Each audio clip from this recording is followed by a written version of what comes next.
La huella del pulgar de San Pedro. De la escritora inglesa Agatha Christie. Ahora, tía Jane, te toca a ti, dijo Raymond West.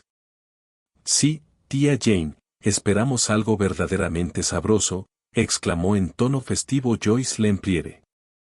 Vamos, vamos, no os burléis de mí, queridos, replicó Miss Marple plácidamente. ¿Creéis que por haber vivido toda mi vida en este apartado rincón del mundo probablemente no he tenido ninguna experiencia interesante? Dios no permita que considere la vida de un pueblo como apacible y monótona, replicó Raymond acaloradamente. Nunca más después de las horribles revelaciones que acabamos de oír de tus labios. El mundo cosmopolita parece tranquilo y pacífico comparado con Saint Mary Mead. Bueno, querido, dijo Miss Marple, la naturaleza humana es la misma en todas partes y, claro está, en un pueblecito se tienen más ocasiones de observarla de cerca. Es usted realmente única, tía Jane, exclamó Joyce. Espero que no le importará que la llame tía Jane, agregó. No sé por qué lo hago. ¿Seguro que no, querida? Replicó Miss Marple. Y la contempló con una mirada tan burlona por unos instantes que las mejillas de la muchacha se arrebolaran. Raymond carraspeó para aclararse la garganta de un modo algo embarazoso. Miss Marple volvió a contemplarlo sonriente y luego dedicó de nuevo su atención a su labor de punto. Es cierto que he llevado lo que se llama una vida tranquila, pero he tenido muchas experiencias resolviendo pequeños problemas que han ido surgiendo a mi alrededor. Algunos verdaderamente ingeniosos, pero de nada serviría contárselos, ya que son cosas de poca importancia y no les interesarían, como por ejemplo, quien cortó las mallas de la bolsa de Mr. Jones, y ¿por qué Mrs. Aymen solo se puso una vez su abrigo de pieles nuevo? Cosas realmente interesantes para cualquiera que guste de estudiar la naturaleza humana. No, la única experiencia que recuerdo que pueda tener interés para ustedes es la de mi pobre sobrina Mabel y su esposo. Ocurrió hace 10 o 15 años y, por fortuna, todo acabó y nadie lo recuerda. La memoria de las gentes es muy mala, afortunadamente. Miss Marple hizo una pausa mientras murmuraba para sí. Tengo que contar esta vuelta. El menguado es un poco difícil. 1, 2, 3, 4, 5, y luego se menguan 3. Eso es. ¿Qué estaba diciendo? Oh, sí, hablaba de la pobre Mabel. Mabel era mi sobrina. Una muchacha simpática y muy agradable, solo que lo que podríamos decir un poco tonta.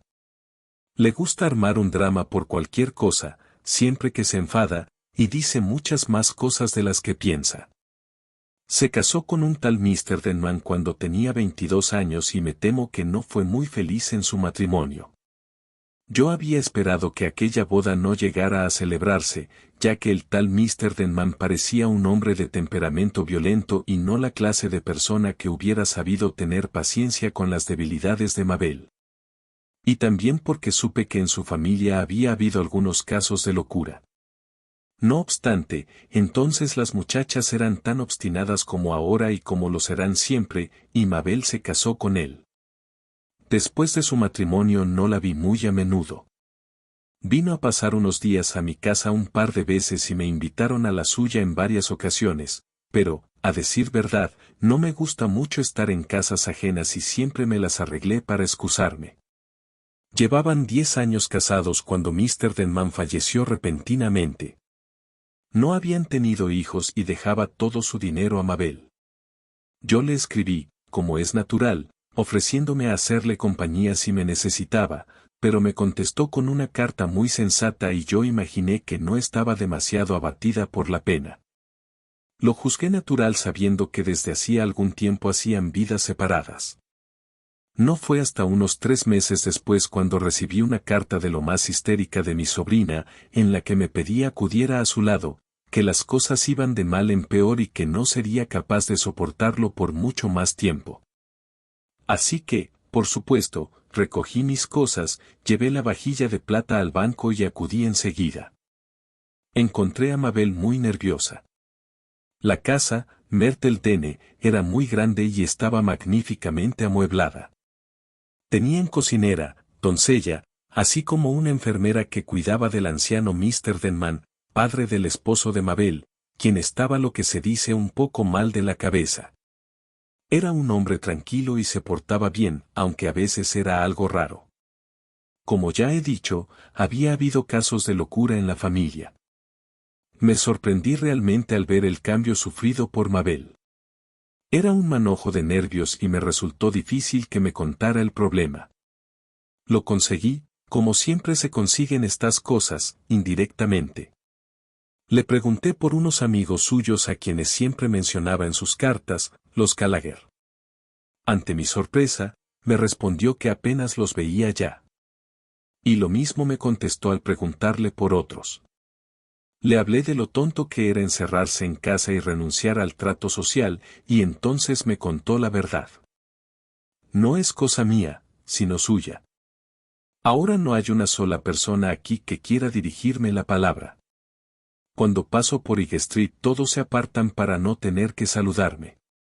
Soy una especie de leprosa. Es horrible y no podré soportarlo por mucho tiempo.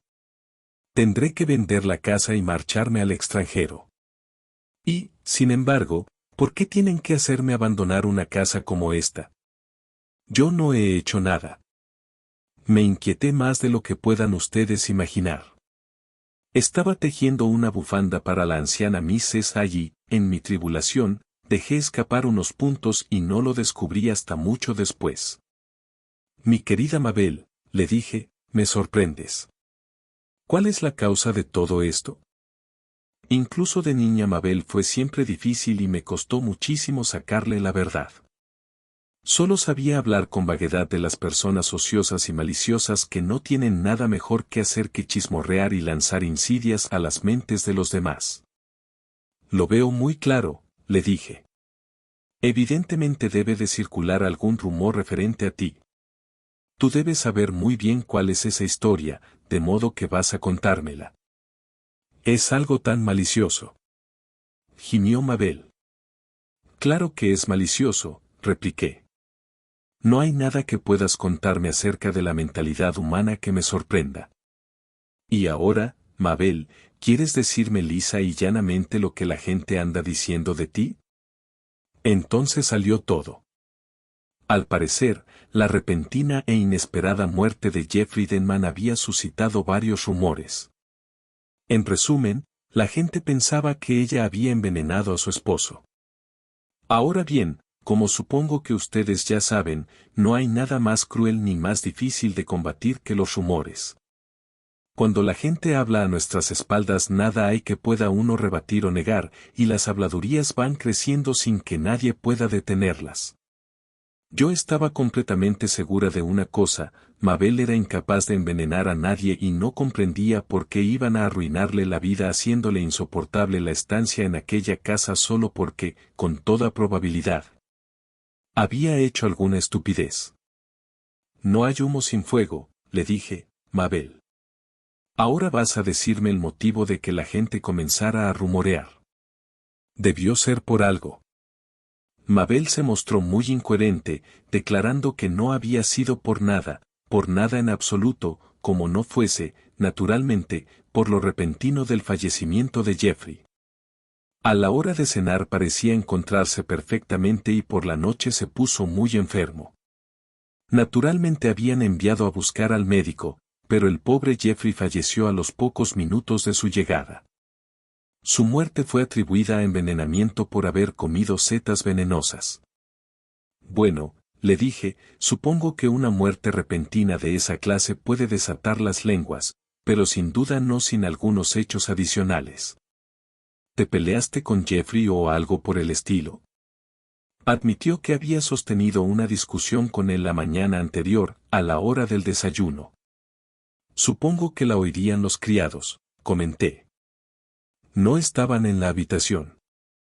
No, querida, pero probablemente estaban al otro lado de la puerta, le contesté.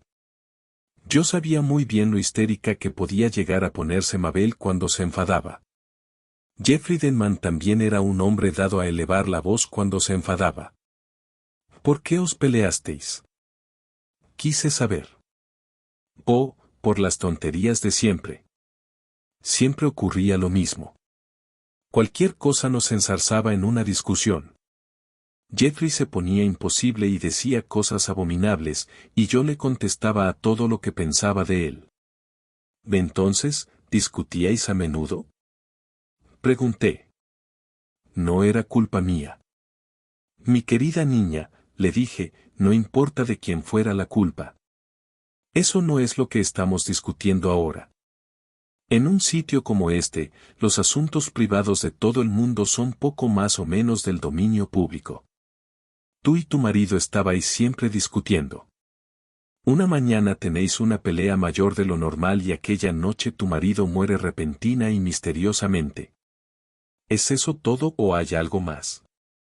No sé qué quieres decir, afirmó Mabel apesadumbrada. Pues lo que he dicho, querida. Si has cometido alguna tontería, no lo ocultes.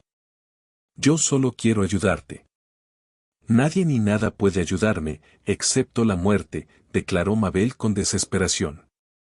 Ten un poco más de fe en la providencia, querida, le dije. Ahora sé perfectamente que hay algo más que tratas de ocultar. Siempre supe, incluso cuando era una niña, cuando no me decía la verdad. Tardó mucho tiempo, pero al fin lo dijo. Aquella misma mañana fue a la farmacia a comprar arsénico. Por supuesto firmó en el registro y, naturalmente, el farmacéutico lo había contado. ¿Quién es tu médico? Le pregunté. El doctor Rawlinson. Yo le conocía de vista. Mabel me lo había señalado el día anterior y era lo que vulgarmente se llama un viejo decrépito. Además, yo tenía demasiada experiencia de la vida para creer en la infalibilidad de los médicos. Algunos son inteligentes y otros no, y la mayor parte de las veces no saben lo que le ocurre a uno. Yo no confío ni en los médicos ni en las medicinas. Después de reflexionar sobre lo que había averiguado, me puse el sombrero y me fui a visitar al doctor Rawlinson. Era precisamente lo que yo había supuesto, un anciano amable y tan corto de vista que daba lástima, ligeramente sordo, y al mismo tiempo susceptible y quisquilloso en grado extremo. En cuanto yo mencioné la muerte de Jeffrey Denman se puso a la defensiva, y me habló largo rato de las setas, las comestibles y las que no. Había interrogado a la cocinera, quien admitió que una o dos setas de las que preparó le parecieron un poco extrañas, pero pensó que debían ser buenas, puesto que se las habían enviado de la tienda. Cuanto más pensaba en ello desde aquel día, más convencida estaba de que su aspecto no era normal. Y no es extraño, dije yo. Debieron empezar por ser semejantes a las demás en apariencia y terminar adquiriendo un color naranja con manchas rojas. No hay nada que esa gente no recuerde si se esfuerza. Averigüé que Denman ya no podía hablar cuando llegó el doctor. No podía tragar y falleció a los pocos minutos. El médico parecía completamente satisfecho de su dictamen, pero yo no estaba segura de si era debido a un firme convencimiento o a su testarudez. Me fui directa a casa y pregunté a Mabel por qué había comprado arsénico.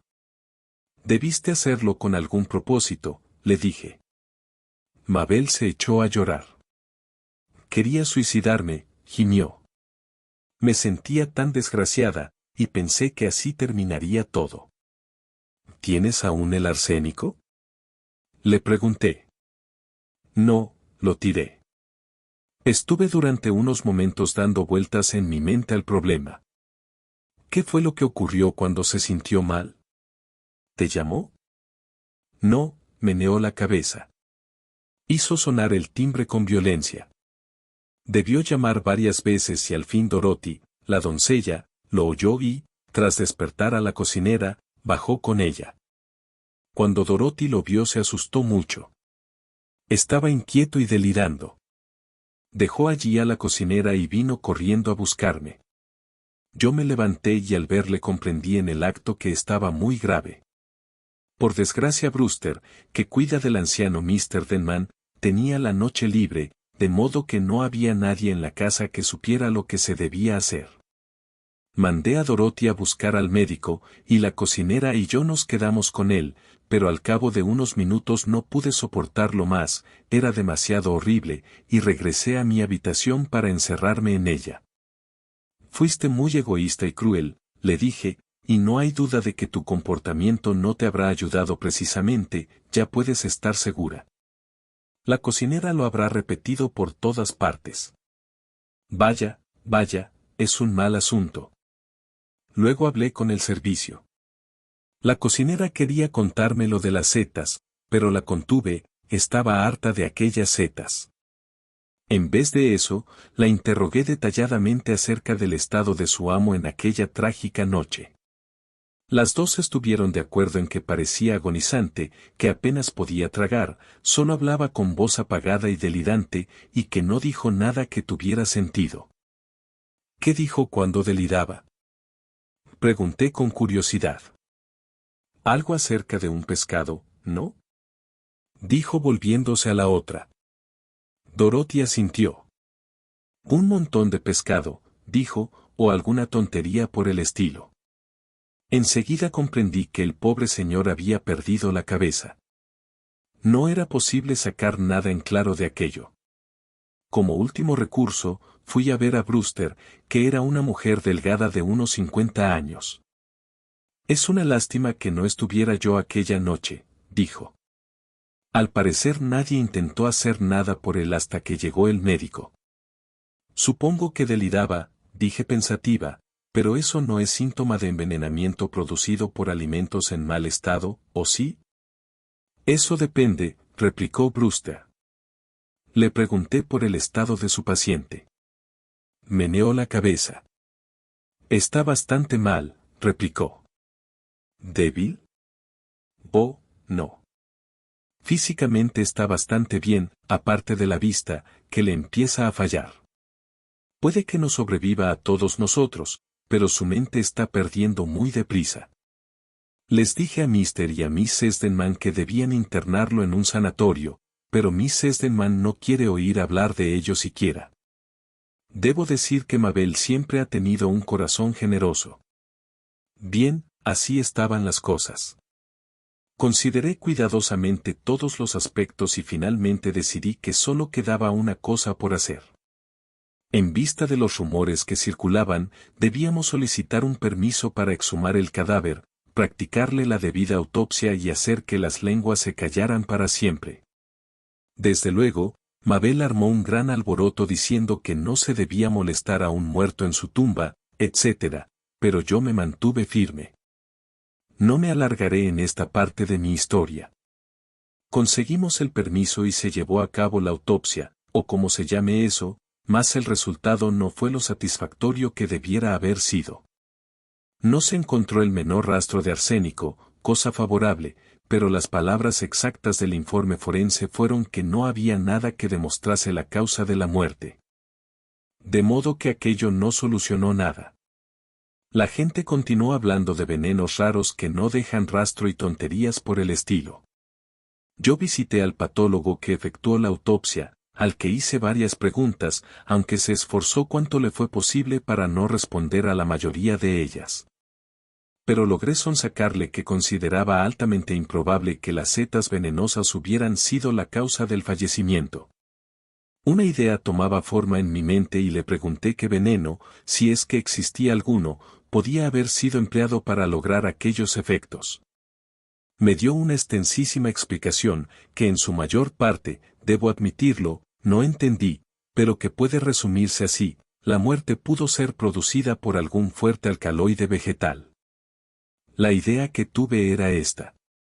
Suponiendo que Jeffrey Denman llevara también en la sangre la tara de la locura, ¿no pudo haberse suicidado? Durante un periodo de su vida estudió medicina y debía tener un buen conocimiento de los venenos y sus efectos. No me parecía muy probable, pero fue lo único que se me ocurrió y puedo asegurarles que estuve a punto de volverme loca. Ahora, aunque ustedes los jóvenes lo tomen a risa, les confesaré que, cuando me encuentro en un verdadero apuro, siempre rezo para mis adentros, en cualquier parte donde me encuentre. Caminando por la calle o en el interior de una tienda, y siempre obtengo una respuesta a mi plegaria.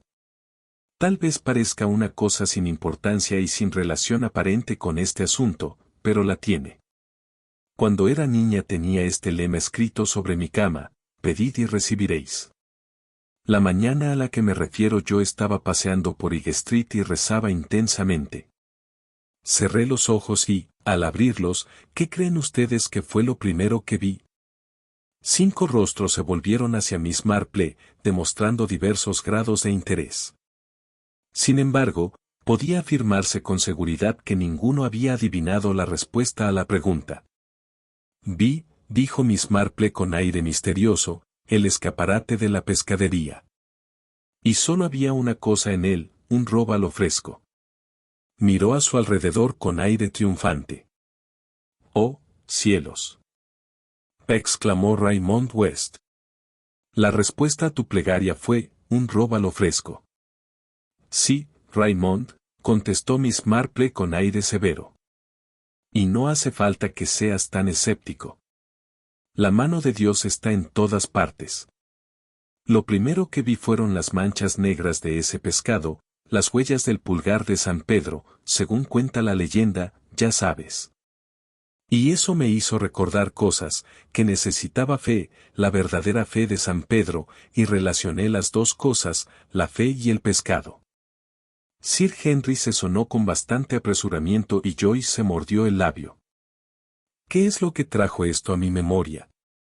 Pues que la doncella y la cocinera mencionaran que el pescado había sido una de las palabras pronunciadas por el difunto. Eso me convenció, con un convencimiento absoluto, de que la solución del misterio había de encontrarse en aquellas palabras. Volví a casa resuelta a llegar al fondo del asunto. Hizo una pausa. ¿Se les ha ocurrido pensar, continuó la anciana, cuántas veces nos dejamos llevar por lo que creo se ha dado en llamar el contexto de las cosas? Hay un lugar en Dartmoor llamado Tiempo Gris. Si uno habla con un granjero de allí y menciona las palabras tiempo gris, sin duda deducirá que se refiere a aquellas rocas, aunque es posible que usted le esté hablando del día que hace. Del mismo modo, si uno hace referencia a ese lugar ante un extraño que solo oiga un fragmento de la conversación, puede pensar que le hablan del tiempo. De modo que, al repetir una conversación, por lo general no empleamos las palabras exactas, sino otras que para nosotros tienen el mismo significado. Me entrevisté por separado con la cocinera y Dorothy. Pregunté a la primera si estaba segura de que su amo había hablado de un montón de pescado y respondió afirmativamente. ¿Fueron entonces esas sus palabras exactas? Pregunté, ¿o nombró alguna clase especial de pescado? Eso es, replicó la cocinera, una clase especial que ahora no puedo recordar. Un montón de, ¿qué era lo que dijo? No es ninguno de los que se sirven en la mesa. ¿Diría sollo o perca? No, no empezaba con P. Dorothy también recordaba que su amo había mencionado una clase determinada de pescado. Era un hombre poco corriente, dijo. Una pila de, ¿qué es lo que dijo? ¿Dijo montón o pila? Pregunté. Creo que dijo pila. Pero no estoy segura, es tan difícil recordar las palabras exactas, ¿no es cierto, señorita, especialmente cuando no tienen sentido?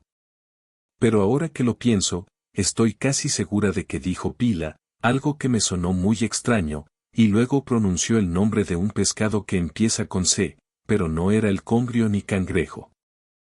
Lo que sigue a continuación me enorgullece, dijo Miss Marple, porque, desde luego, nada sé de drogas, que considero desagradables y peligrosas. Tengo una receta de mi abuela para hacer infusión de tanaceto que vale más que todas las medicinas. Pero yo sabía que en la casa había varios libros de medicina y que uno de ellos era un índice de drogas. ¿Comprenden? Mi idea fue que Jeffrey había tomado alguna dosis de veneno e intentó decirlo. Bien, primero miré las que empezaban por R, sin encontrar nada que me pareciese probable. Luego seguí con la letra P y casi enseguida di con ella, ¿Qué creen ustedes que era? Miró a su alrededor saboreando su triunfo. Policarpina. ¿No adivinan cómo sonaría en labios de un hombre que apenas pudiera hablar? ¿Y cómo sonaría a oídos de una cocinera que nunca lo hubiera oído? ¿No debió de darle la impresión de que decía algo así como, ¿pila de carpas? Por Júpiter, exclamó Sir Henry. Nunca se me hubiera ocurrido, confesó el doctor Pender. Es muy interesante, dijo Mrs. Petterick, interesantísimo. Busqué apresuradamente la página que señalaba el índice y leí los efectos que la policarpina produce en los ojos y otras cosas que no hacen al caso, y al fin llegué a una frase muy significativa. Ha sido empleada con éxito como antídoto contra el envenenamiento producido por la atropina. Entonces lo vi todo con claridad. Nunca consideré muy probable que Jeffrey Denman se hubiera suicidado. No, esta nueva solución no solo era posible, sino que estaba segura de que era la verdadera ya que todas las piezas del rompecabezas encajaban. No voy a tratar de adivinarlo, dijo Raymond. Continúa, tía Jane, y dinos lo que estaba tan claro para ti. Yo no sé nada de medicina, por supuesto, replicó Miss Marple, pero lo que sí sabía era que, cuando mi vista empezó a fallar, el médico me recetó unas gotas de sulfato de atropina. Fui directamente a la habitación del anciano Mr. Denman y no me anduve por las ramas. Mr. Denman, le dije. Lo sé todo. ¿Por qué envenenó usted a su hijo? Me miró durante un par de segundos, era un hombre bastante atractivo a su manera, y luego se echó a reír. Fue una de las risas más malvadas que he oído en mi vida y les aseguro que se me puso la piel de gallina. Solo en una ocasión oí algo parecido, cuando la pobre Mrs. Jones se volvió loca. Sí, me contestó, yo maté a Jeffrey. Yo era demasiado listo para él y él quería quitarme de en medio, ¿no es cierto? Encerrarme en un asilo. Le oí hablar con Mabel. Mabel es una buena chica, se puso de mi parte, pero yo sabía que no iba a poder impedirlo indefinidamente. Al fin se habría salido con la suya, como siempre. Pero yo acabé con él, con mi hijo amable y cariñoso. Ja, ja. Bajé durante la noche. Fue muy sencillo. Brewster había salido y mi querido hijo estaba durmiendo. Tenía un vaso de agua en la mesilla de noche, siempre bebía cuando se despertaba a medianoche. Lo vacié, ja, ja, y luego vertí en él mi botella de gotas para los ojos. Cuando se despertase se lo bebería antes de saber qué era. Solo me quedaba una cucharada, pero fue suficiente, fue suficiente. Así fue como lo hice. A la mañana siguiente me dieron la noticia con mucha delicadeza. Temían que me afectara, ja, ja, ja. Bien, este es el final de mi historia. Desde luego el pobre viejo fue internado en un sanatorio.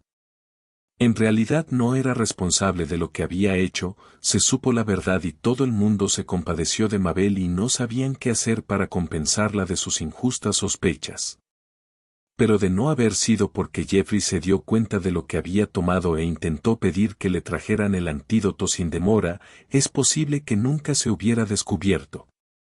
Creo que la atropina produce ciertos síntomas muy evidentes, dilatación de las pupilas y demás, pero desde luego y como ya les he dicho, el doctor Rawlinson era muy corto de vista, pobre viejo.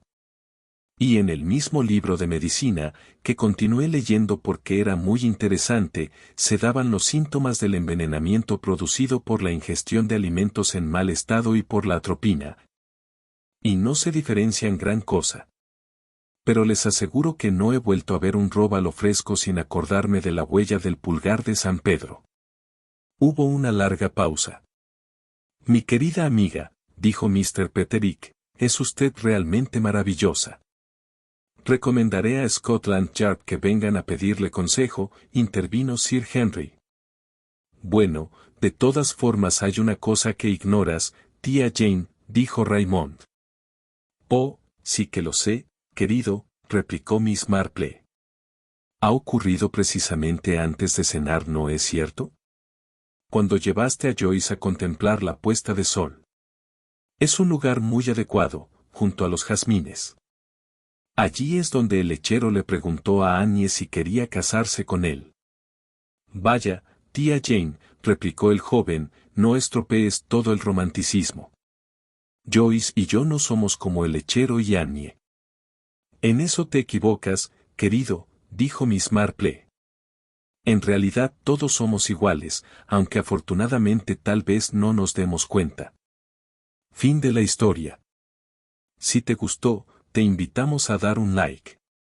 Y si deseas, suscribirte. Muchas gracias por visitar el canal.